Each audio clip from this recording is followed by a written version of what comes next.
आम अच्छे इे केरमेली जितर काकर में जी खड़ी न क्या करे आम जा रास्ता गोटे मुख्य रास्ता सोसिंग आम नपड़ा जा रास्तार ये रास्ता नदी खाली आम 3 थर डेगुतीसु क्या करे बोले भली भली कराई दुईटा नदी बनी गोटे अच्छे एक्चुअली बनूला आर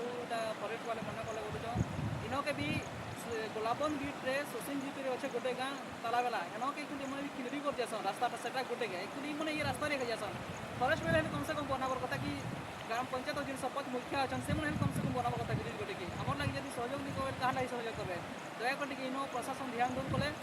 आउ देखन आम इन मेडिकल जीवा लगी सफल नहीं लगी इमरजेंसी केस लगी भी 35 किलोमीटर जी सरपंच और समिति मेम्बर मैंने कम से कम टिके आमर लगी सेवाकरण कले क्या करेंगे सुनाबड़ा सोसिंग जीपी मुख्य रास्ता नपड़ा जीवा लगी इनके भी बेसी लोक मैंने आना जाना कर गाड़ी मोटर भी आना जाना मुझे तो पेन भीतर अच्छे बहुत एथि पेन जो इे पेन कमे बोल भीतर के पशि पारे मके भी डर लगसी बेसी सरपंच समिति आज्ञा बेटी देखन केते पेन रे आम नहकुछु ये देखन बहुत कष्ट है हंदा करी 4-5 टा गाड़ी नहकाबार अच्छे लोग मिसी कर नहको एटा हां तमे उठा हो हां हम उठा जो केदा में नहकुछु गाड़ी रा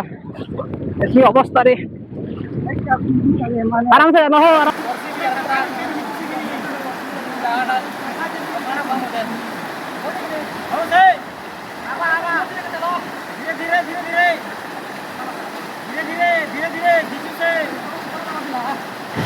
देखुच नवगड़ा जिलार केमिल पंचायत समस्या केनता अच्छे जे आज तक ब्रिज गोटे भी है बाबा सियोर शेयर कर जेनता कि प्रशासन पाखे पहुँची पार्ला हेन्ता भी देखन इलेक्शनटा सरीगला बाय इलेक्शन भी सरीगला और केते दिन के बनी पार्बा सेटा हम अपेक्षा रहनु केते बनी पार्बा जे